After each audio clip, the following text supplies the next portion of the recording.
no livro de Mateus, capítulo 13.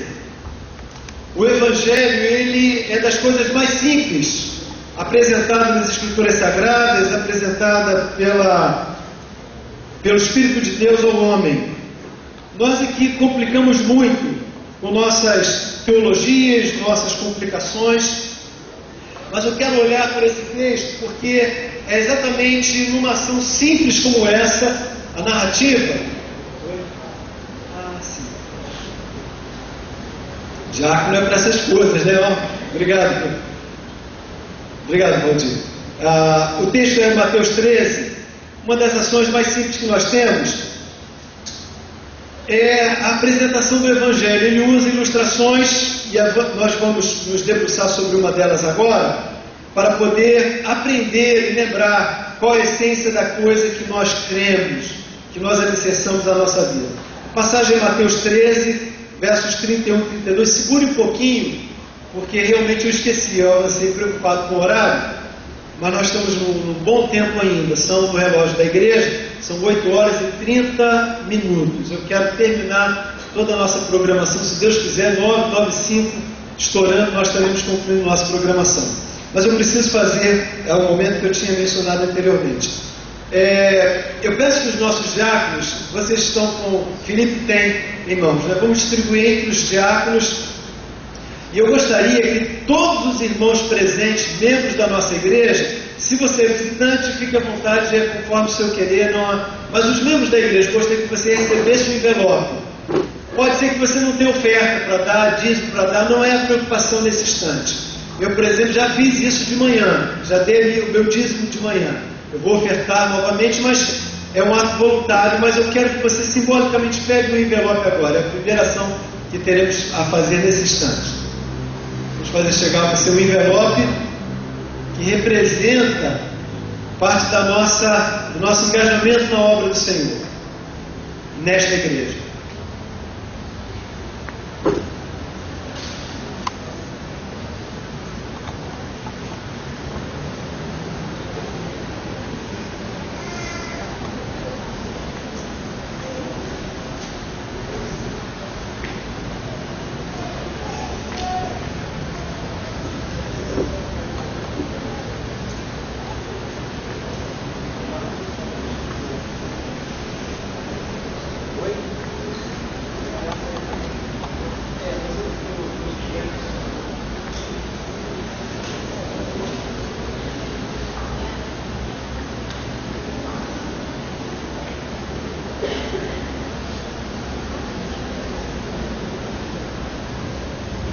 O que nós faremos agora? Todo mundo já recebeu seu envelope?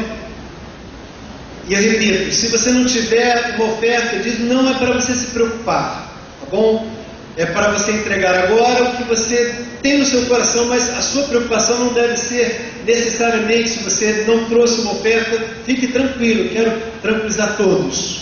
Mas o que eu quero pedir a você, se você recebeu o seu envelope, faz o sinal e levanta ele, por favor. Isso. Dominicalmente nós fazemos isso, né? O que eu quero com esse envelope incentivar é que você agora na sua oração coloque a sua vida financeira diante de Deus. Ele pode estar vazio, não importa, repito isso, mas o que você está orando, colocando agora, é a sua vida financeira diante de Deus. Meus irmãos, nós aprendemos na palavra de Deus, não temos timidez nenhuma de fazer isso. Nossa igreja não sequestra bens de ninguém. Nossa igreja, pode abaixar seu braço, aqui o braço. Nossa igreja não faz extorsão de ninguém, não sequestra ninguém, não apela a ninguém, mas ela lembra o convite bíblico, que se eu confiar na palavra de Deus e obedecer à palavra de Deus, Deus, sem sombra de dúvidas, responde em dobro e muitas vezes mais, com graça e fidelidade. Por isso, irmãos, a Bíblia convida a eu confiar a minha vida financeira nas mãos de Deus.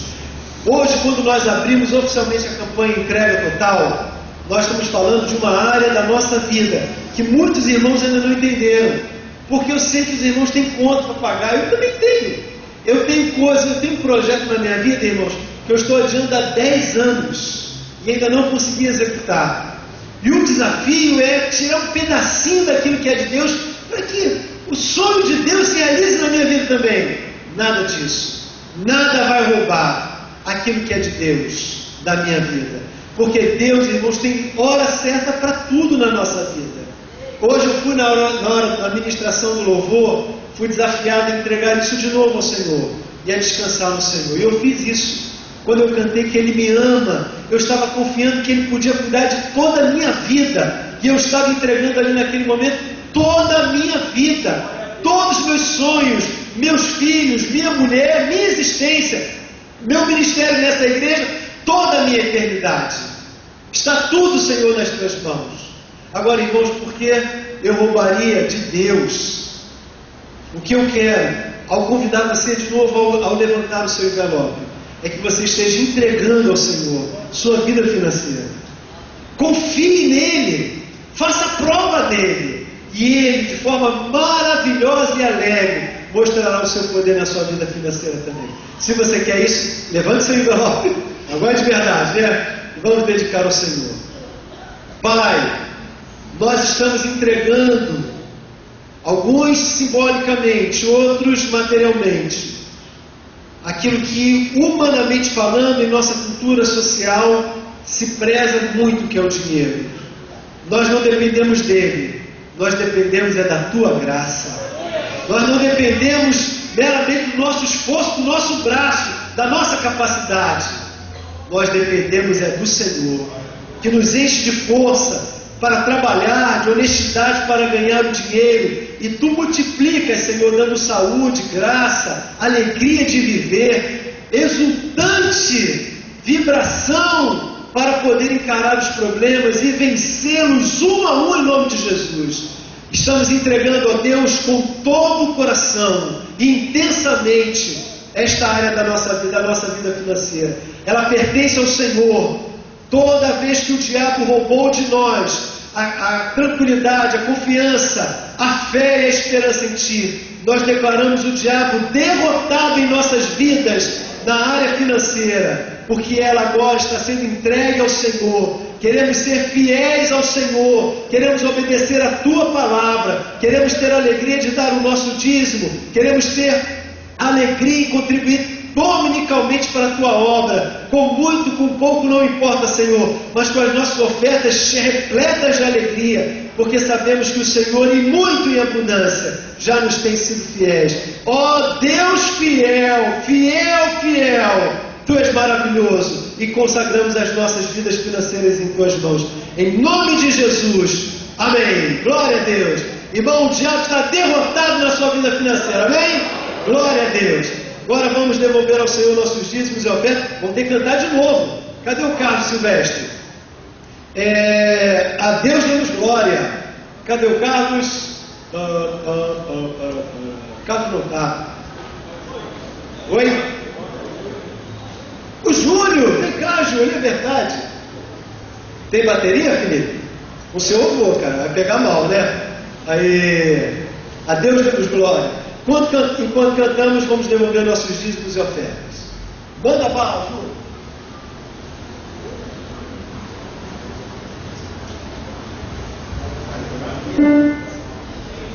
Amém.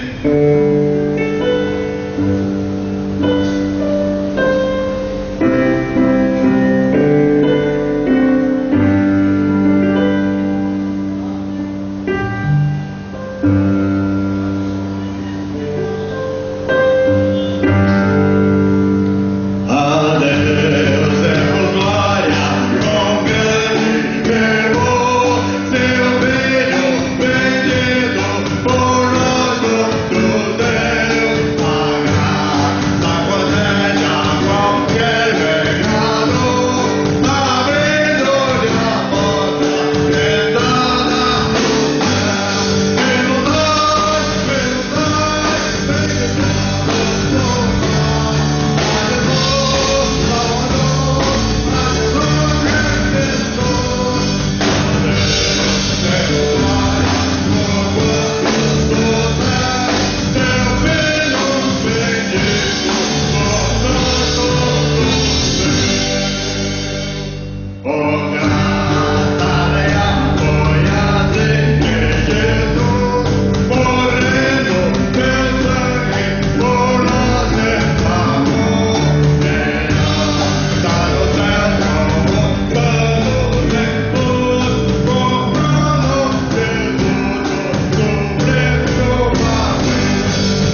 83 anos de praia, né, gente?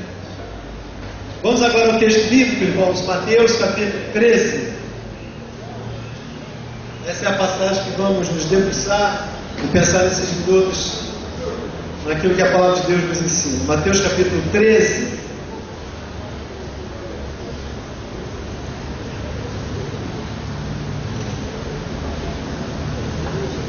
Versos 31 e 32. Já?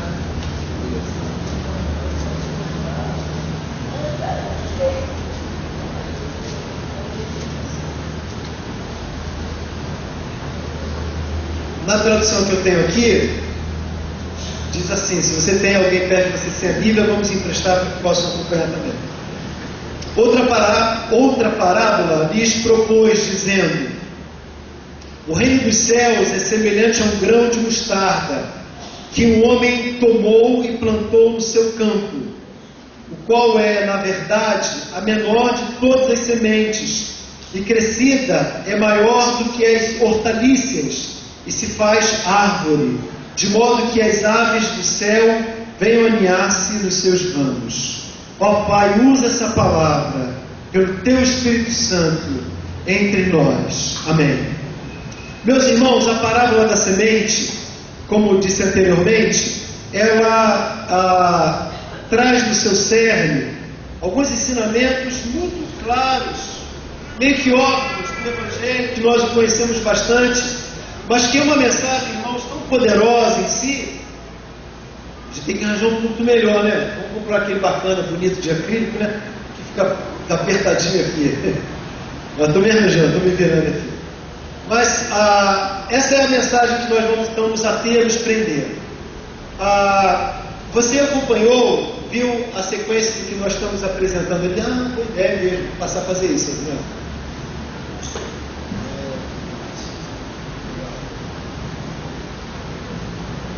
Prestou atenção na mensagem do domingo, viu? Isabela fez isso, ó. Legal. Como eu estava dizendo, a mensagem da mostarda, ela pode sintetizar ensinamentos riquíssimos para nós. Aqui de introdução, nós poderíamos falar do valor da mostarda, da semente, que tem uma potencialidade em si tremenda, irmãos. Você a toma nas mãos, a lança na terra, prepara a terra e dali descansa. No mistério da vida, ela florescerá, produzirá os seus próprios efeitos. O tema a respeito das sementes, há 25 anos, tem sido um tema muito polêmico no mercado mundial. Por quê? Porque as sementes, de maneira nova, chamada agora sementes transgênicas, elas têm o poder, por processos químicos, de se estender mais do que o prolongar de um processo natural, de uma semente natural. A semente transgênica também ela tem a capacidade benéfica de sobreviver a intempéries da natureza e também a germinar em solos aparentemente improdutivos. Apesar desses lados tão positivos da semente transgênica, ela tem sua oposição quando se pensa nos efeitos que ela produz no corpo humano, que há 25 anos iniciada o seu cultivo, disseminada entre a raça humana, ainda muitos questionamentos estão.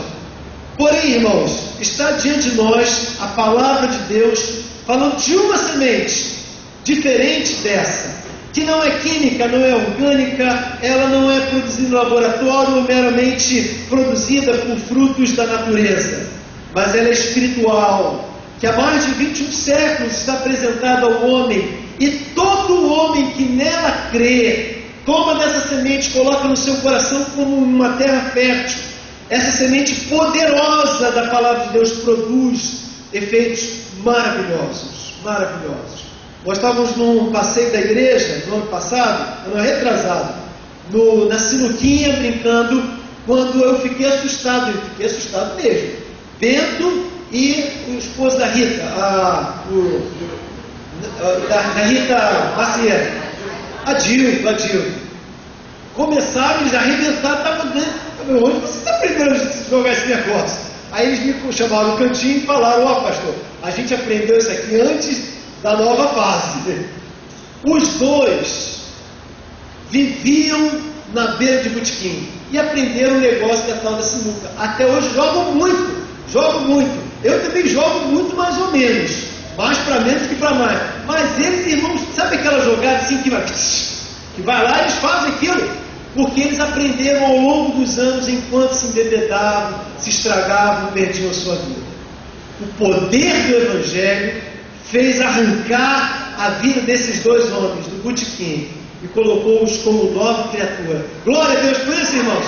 Glória a Deus. Porque essa semente, ela é poderosa. Ela é a palavra de Deus. O que esse texto nos ensina dessa semente poderosa? A primeira mensagem da mostarda é essa: o reino de Deus é plantado no coração do indivíduo. Esse é o que o texto diz. É semelhante ao grão de mostarda que o homem semeou no seu próprio campo. Meus irmãos, está falando de uma exigência, uma permissão que o próprio homem colocou para si. O texto diz que esse homem pegou a semente e ele voluntariamente colocou no seu próprio campo. Ou seja, essa semente, ela não agride, ela não invade, ela não rouba, ela não entra de forma evasiva. Muito pelo contrário, é uma semente que o homem tem que voluntariamente colocar e carinhosamente colocar no seu coração. Entre as muitas histórias que Jesus viveu, todas as duas citadas agora, verídicas, exemplificam o contraste dessa escolha. Por exemplo, o jovem rico, em Lucas capítulo 18, ouve o convite do Senhor para receber a semente do Evangelho. Ele ouve, ele reflete, ele questiona e ele decide. Ele escolhe voluntariamente andar paralelo, próximo, mas não entregar a sua vida ao Senhor. O outro, no capítulo 19, Lucas 18, o jovem rico, Lucas 19, Zaqueu, o publicano, ele depois de roubar, fazer tantas coisas horríveis, Jesus o olha, o chama, os irmãos conhecem a passagem, e Jesus o convida para uma conversa e diz: olha, eu quero estar na sua casa, eu quero pernoitar hoje na sua casa. Ele era um publicano, um homem rejeitado pela comunidade judaica. Nesse contexto, ele recebe Jesus na sua casa, e ele o recebe também no seu coração. Ele coloca a semente de Deus no seu coração. E quando ele faz isso, irmãos, ele é tão grato, que num jantar onde ele honra a presença de Jesus, ele diz: Senhor, eu nunca vivi isso, mas em gratidão, eu quero isso, e em gratidão eu vou devolver como prova do meu amor, do meu arrependimento, da minha nova vida. Eu vou devolver 4 vezes mais de qualquer pessoa que eu tenha roubado. Irmãos, porque aquele homem estava num gozo pela semente que entrou no seu coração. Meus irmãos, quando eu desci daquela ponte de bambu com 17 anos, eu desci com essa alegria no coração, porque Jesus, ele salvou a minha vida, mudou a minha vida, tirou a minha vida de um lamaçal de pecados e me colocou aos pés da sua cruz. Foi por conta do grande Evangelho que entrou alegria verdadeira no meu viver. Eu quero dizer a você que nos nossos dias algumas coisas impedem com que nós façamos o nosso compromisso com Ele. O que tem impedido o homem do século 21 de abrir o coração para o Evangelho? Poderia citar algumas coisas rapidamente aqui. Por exemplo, a falta de tempo. Eu não estou falando para ímpios, estou falando também para crentes. Colocar a semente é uma decisão diária. Mas eu me batizei, eu tenho 20 anos de batismo, eu tenho 3 anos de batismo, eu tenho 1 ano de batismo. Não importa, é uma decisão diária. Hoje você terá que fazer essa decisão de novo, a cada dia, tomar a sua cruz e segui-lo. É um convite para que você se comprometa diariamente com esse Evangelho. Falta de tempo tem tirado muita gente que iniciou o caminho e desistiu. Outras razões também têm impedido os homens se entregarem assim. Alguns ao apego material, outros a influência das amizades, outros o desejo de aproveitar a sua juventude, a vida enquanto a possuem, outros por projetos pessoais, e a lista poderia ser enorme. A questão é que nessa noite é você quem tem que escolher, porque o reino de Deus, ele é plantado no coração do indivíduo. Ele voluntariamente escolhe seguir ou não ao Senhor. Nesta noite, você está sendo perguntado por Deus para que tenha a oportunidade de novo, ou pela primeira vez, centrar Jesus como Senhor da sua vida. É uma escolha em que você vai sacrificar, vai morrer, vai mortificar a sua carne, vai optar em entregar aquilo que você não quer entregar, aquilo que as pessoas dizem que será loucura, você perderá, mas Jesus dirá que você ganhará, se você crer e se comprometer assim. Quero usar uma ilustração de um homem muito famoso. Quem sabe, não é Dom Pedro I não, tá? É um camarada lá da França. Bonaparte. Esse camarada, quando ele entrou no governo, Napoleão Bonaparte, quando ele entrou no governo, ele era um general e fez um golpe de Estado, ele fechou o parlamento, tornou-se imperador por conta das muitas conquistas que a França estava alcançando. E ele vai crescendo, crescendo, crescendo, crescendo. Esse homem se torna um semideus. E ele coloca todas as suas vitórias nesse monumento conhecido internacionalmente. Um dia, eu e Rosilene ainda vamos tirar uma foto lá, né? Lucas e Arthur também. É o Arco do Triunfo. E é um belo monumento. Na sua parte interna, dizem, né? Nós vamos conferir isso ao vivo um dia, né? Os irmãos vão também, vão fazer uma caravana. Pode ser, quem sabe, o próximo passeio no alto da igreja. Quem diz amém isso, irmão? Amém também. Um dia desse, né? Um dia desse a gente vai. Aleluia! Glória a Deus, eu recebo, Senhor, vale tudo isso aí. Numa dessas paredes tem a descrição de todas as vitórias. Agora veja que interessante, irmãos. Napoleão achou que poderia, com todo o seu esforço, ganhar tudo. E ele varreu a Europa, irmãos. Ele limpou todos, saqueou todos os impérios vizinhos. Dizem que nesse período do seu apogeu, os grandes museus franceses tiveram um acréscimo no seu conjunto de obras raras, de forma... Acervo, valeu, obrigado. Seu acervo, contra a regra ajuda mesmo, valeu. Que foi, no seu acervo, por conta do que ele saqueou das outras nações. Mas, porém, irmãos, esse homem que tinha essa filosofia de aproveitar a vida, de ganhar tudo que podia, teve uma batalha que ele não ganhou. A batalha de Waterloo, na Bélgica, que aconteceu no ano de 1815, foi a sua última batalha. Porém, a única que ele perdeu. O que isso nos ensina, irmãos? O que valeu ter no Arco do Triunfo todas as suas vitórias, se a sua última batalha ele a perdeu? Nós podemos ganhar o mundo inteiro. Você, menina, moça, jovem, rapaz, jovem, senhor, senhora, você pode conquistar tudo, achar-se o máximo, você pode se imaginar um sucesso e conquistar. Você pode estar dominicalmente aqui na casa do Senhor, mas durante a semana longe dos caminhos do Senhor. O que você vai ganhar se na sua batalha final, na sua peleja final, você for também derrotado? Porque o Senhor não se engana. Eu posso enganar o pastor, posso enganar a esposa, posso enganar o marido, mas os olhos do Senhor vão aonde nós vamos. Ele vai inclusive nas nossas mentes, nos acompanha, e Ele recebe o nosso louvor ou a nossa ofensa ao seu Espírito Santo. O que eu faço com o meu corpo, o que eu faço com minha mente, o que eu toco, o que eu sugiro, o que eu apresento, meus irmãos, por onde eu for, o Espírito de Deus vai me acompanhar. Por isso a palavra de Deus está dizendo que o reino de Deus é plantado no coração do indivíduo como uma escolha diária. Eu escolho hoje, Senhor, morrer para o mundo, plantar a semente do Evangelho, para que ela cresça no coração fértil apresentado a Ti nessa noite. Se não valeu para Napoleão Bonaparte, não valerá para você. Porque na última batalha, quando você tiver que apresentar a sua vida a Deus, Ele falará para muitos: vinde benditos de meu Pai, possui por herança aquilo que eu preparei desde a fundação do mundo.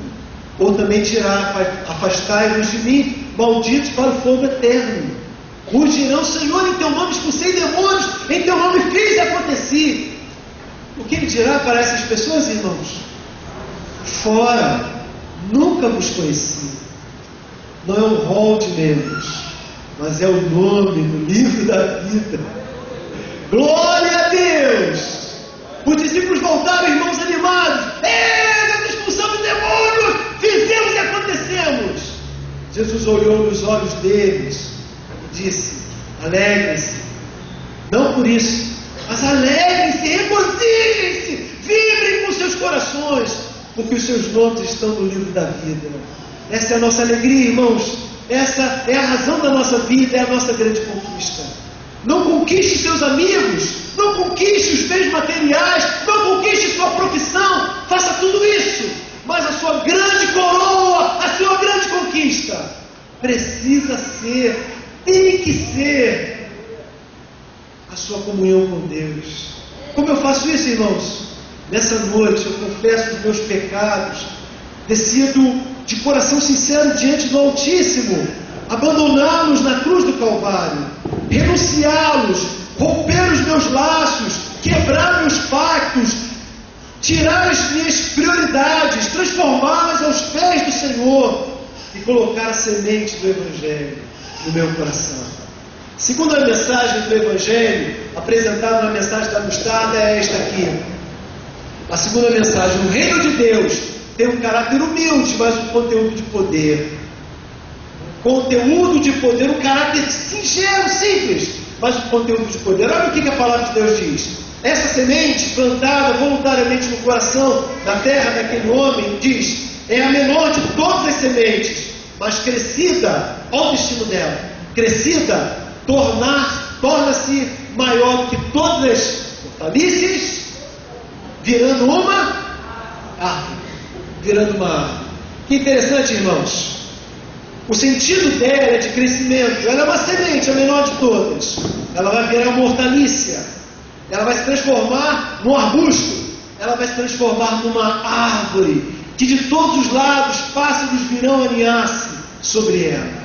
Sombra oferecerá às pessoas que buscarem o seu descanso, porque o reino de Deus tem um caráter humilde, mas um conteúdo de poder. Paulo diz em Romanos capítulo 1 que ele não se envergonha do Evangelho, porque esse Evangelho é o poder de Deus. Sabe qual é a palavra no grego para poder? É dinamite, é dínamo. Só que ela não é explosiva, ela é implosiva, ela tem um direcionamento focado. A explosão de uma dinamite destrói tudo em volta. Ela é muito poderosa, ela destrói tudo em volta. Mas, meus irmãos, a dinamite do Evangelho, ela é concentrada, é direcionada e ela é poderosa. Se você crer no Evangelho nessa noite, colocar a semente do Evangelho no seu coração, o poder de Deus estará sobre a sua vida também. Quero lhe mostrar uma figura. Que imagem é essa aqui? Alguém saberia me dizer? Trigo, muito bem. Um menino estava com seu pai, tinha uma plantação, uma grande plantação de trigo. O menino, querendo aprender, demonstrando sabedoria ao seu pai, disse assim: pai, caramba, várias estragadas, muitas boas. E o pai, curioso, falou: caramba, você está sacando bem, né? Tão menininho, mas me conta aí. Tem umas caídas e umas levantadas, né? Qual é a boa e qual é a ruim? Ele falou: claro, pai, as boas são essas em pés, durinhas, viçosas, bonitas, essas estão estragadas. O pai riu, pegou uma em pé e uma caída e abriu para que ele pudesse ver. Aquela erguida, em pé, bonita, viçosa, ela é vazia, por isso está assim. Mas a caída, ela está tão caída de peso, de tanto fruto que possui. Querido, o Evangelho é assim. Algumas pessoas querem andar no Evangelho sobre as... Não vou fazer isso não, né? Sobre as... Alguém vai... Mas só para ver o zelo dos irmãos pelo trabalho do Senhor, né? Aqui também acho que vou... Deixa para lá. Alguns querem andar altaneiramente, como Abacuque nos disse no final do seu belo livro. Capítulo 3. Mas, meus irmãos, o Evangelho para a gente andar de joelho, com a boca no pó. Jeremias chegou a dizer que se fizéssemos assim, talvez haveria esperança para nós. Ouça a palavra do próprio Jesus a respeito dessa verdade. Vamos ler juntos? Vamos lá? Dá para ler aí atrás? Bruno, deve ir aí? Beleza, junto? Do 3. 1, 2, 3. humilhai-vos debaixo da potente mão de Deus, para que a seu tempo vos exalte. 1 Pedro, capítulo 5, versículo 6. A segunda passagem, vamos ficar só nessas duas. Todos nós também, digamos: bem-aventurados, humildes de espírito, porque deles é o reino dos céus. O que a palavra está nos ensinando com isso, irmãos? A palavra está nos ensinando que primeiro eu coloco a semente no meu coração, voluntariamente me submeto ao senhorio de Cristo, abro mão de toda a minha vida e me rendo aos seus pés e ofereço a minha vida a Ele. A segunda mensagem da mostarda é esta: o reino de Deus tem um caráter humilde, mas um conteúdo de poder. A sua glória, o seu poder chama-se Jesus. A beleza da sua juventude, da sua vida, chama-se Jesus. A sabedoria da sua meia-idade, da sua idade avançada, chama-se Jesus. A segurança do seu trabalho, do seu dinheiro, chama-se Jesus. A alegria da sua saúde, chama-se Jesus. A sua vida se chama Jesus. Eu não tenho nada, eu não sou nada, eu sou dele e vivo para a glória dele. Um crente assim, ele anda de joelhos, quebrantado aos pés do Senhor. Cada vez que você andar de maneira contrária, você estará impedindo que a semente germine, cresça e tenha a potencialidade de um poder de um dínamo na sua vida. Às vezes, irmãos, nós perguntamos por que o Espírito Santo não nos usa, por que o Espírito Santo não faz isso ou aquilo. O problema não é o Espírito Santo, óbvio. O problema somos nós, que somos utensílios imperfeitos, sujos, nossas mãos, mentes e pés inadequados para a sua obra. E ele não pode usar vasos ímpios, ele só usa vasos que são para a sua glória. Agora, esse texto tem uma condicional. Se você observar, a condicional do texto é esta. O texto está dizendo, sumiu o texto, está aqui, é a menor de todas as sementes, mas crescendo, ela precisa crescer na sua vida. Um dia você entregou sua vida a Jesus, mas não basta. Hoje você tem que morrer para o mundo. Hoje você tem que escolher abandonar tudo aquilo que tira você da presença dele. Hoje você tem que deixar que ele cresça e que você diminua.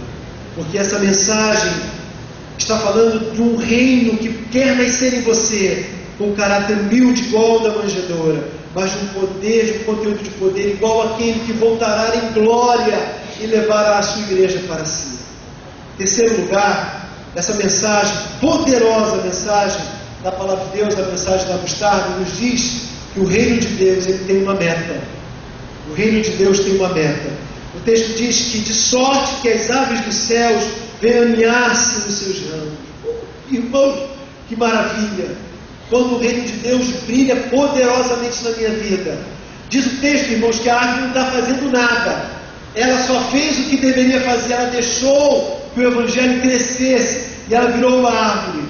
E essa árvore não é uma árvore à toa. Ela recebe nos seus braços, nos seus galhos, nos seus ninhos, as aves que todos os cantos o Senhor traz para se abrigarem nela. Essa é a verdade, esse é o segredo do crente que dá muito fruto para o Senhor. Hoje de manhã, fechando a mensagem, citamos João capítulo 8, 15, quero repetir. Vós sereis meus discípulos, verdadeiramente meus discípulos, quando derdes muito fruto. Um crente que não dá fruto, um crente que dá um pouquinho fruto, não é discípulo do Senhor. Mas vós sereis meus discípulos, quando derdes muito fruto. Esta árvore, irmão, tem uma meta, um crescimento, e as aves dos céus vêm se aninhar a ela. Semelhante àquele fenômeno da natureza que acontece, eu não me lembro agora o período do ano, mas aquelas andorinhas em montoeiras, em bandos maravilhosos, saem lá do norte do Canadá, daquelas terras frias, cruzam os Estados Unidos, atravessam toda a América Latina, pousam para descansar no interior, em várias cidades do interior de São Paulo. Há dias atrás, em mais ou menos uns 2 anos, eu vi uma reportagem sobre isso, fiquei encantado, irmãos. Quando elas cantam no fim da tarde, aquela cidade inteira fica tomada de andorinhas. Mas alguém dá um estalo, um barulho, elas Passado aquele instante, elas gritam de novo e louvam a Deus e glorificam a Deus. Até que quando vem o tempo em que elas completam aquela etapa e prosseguem sua caminhada ao sul, indo às Patagônias, na Argentina. Elas veem irmãos de um lugar distante, pousam sobre aquelas árvores. Sua vida deve crescer tanto na glória e para a glória de Deus, que seja assim. Jovem, você na faculdade precisa ser o melhor aluno da sua escola, as melhores notas, aquele que influencia inclusive seus professores com seu testemunho, que questiona, que argumenta a favor do Evangelho, que faz a palavra de Deus vibrar nas veias do seu corpo, porque Deus lhe deu vida e você tem que viver essa vida para a glória de Deus. Irmão, senhor, senhora, a sua vida tem que ser para a glória de Deus. Temos que tirar o pijama e trabalhar na obra de Deus. Amém, irmãos? Glória a Deus. Fora o pijama, né? Fora o pijama. A sua vida, homem, mulher, jovem, adolescente, a minha própria vida. Nós temos uma meta. Nós temos uma meta. A monarca, na antiga Rússia, estava muito irado com os seus políticos, porque no seu governo andavam para lá e para cá aqueles projetos que nunca terminavam. Ele queria fazer uma ligação ferroviária, uma via férrea, melhor dizendo, de Rússia até uma região distante da União Soviética. Aquele trajeto tinha muitos impedimentos, era verdade, uma região muito montanhosa, com muitos perigos. Ele se cansou daquilo. Numa das reuniões, ele pediu uma régua, o mapa estava aberto, não chegava a conclusão nenhuma, ele pediu os 2 pontos, marquem os 2 pontos, marcaram os 2 pontos, caneta, uma caneta vermelha, régua, aqui está o trajeto, virem-se, construam o meu projeto. E ele traçou imediatamente. Olhe para mim, irmão, corte os atalhos, tire de lado as pontes, tire de lado os abismos, olhe só para Jesus. Se aquele monarca pôde mandar aos seus empregados, aos seus imediatos, ordenar que fosse seguindo aquela trajetória, ele, o grande monarca, já determinou isso na sua vida. Evite as curvas, fuja dos vales, abandone as montanhas e construa um único caminho, reto, seguro, convicto, que levará você até o caminho seguro, até o caminho final.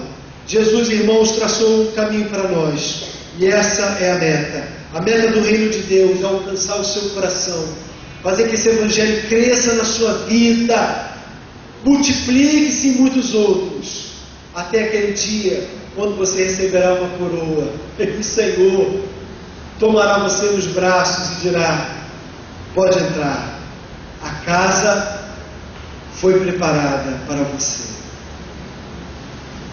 Mas não se satisfaça com o que você tem. Você começou o caminho, glória a Deus, mas não pare. Hoje, irmãos, quarta-feira passada, nós estávamos estudando a palavra de Deus, e eu mencionei que o grupo evangélico, aliás, religioso, que mais cresce no Brasil, não são os evangélicos, não são os espíritas, não são os muçulmanos, que estão crescendo muito no Brasil, não são nenhum desses grupos. O grupo religioso que mais cresce no Brasil são os ex-cristãos, os que creem em Deus, mas não têm compromisso com ninguém. Você é o próximo candidato a fazer isso. Quando eu aplico no meu coração a mágoa, o ressentimento, o rancor, eu estou impedindo que o Espírito faça a ação dele na minha vida. Mas nessa noite, a mensagem da mostarda me convida a limpar o meu interior e oferecê-lo tudo para viver para a glória de Deus. Feche seus olhos.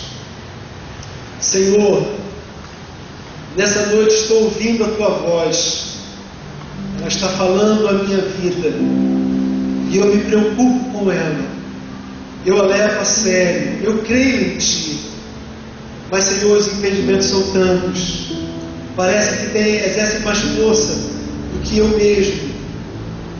Eu tenho andado longe de Ti, mas é hoje, Senhor, que eu quero renovar de verdade o meu compromisso contigo. Eu quero entregar a minha vida para Ti.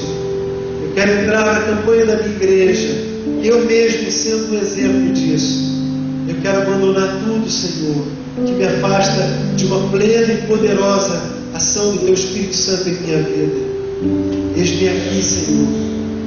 Limpa o meu coração e faz morada em mim. E ó Senhor, a casa é toda Tua. Mora em mim, viva em mim, alegre-se em mim, Senhor. Sirva-se dos meus dons, da minha juventude, do que eu tenho de vida ainda, Senhor. Eu te dou todos os meus bens, meus talentos, meus recursos. Senhor, de hoje em diante, eu tiro o relógio da minha mente e coloco o Teu senhorio sobre o meu tempo. Senhor, eu não tenho mais o que dizer. Eu sou Teu e eu oro de verdade, em nome de Jesus. Quero perguntar à minha igreja, membros desse rebanho que Deus confiou a mim. Você fez essa oração? Faz um sinal assim, levantando sua mão. Pouca gente, infelizmente.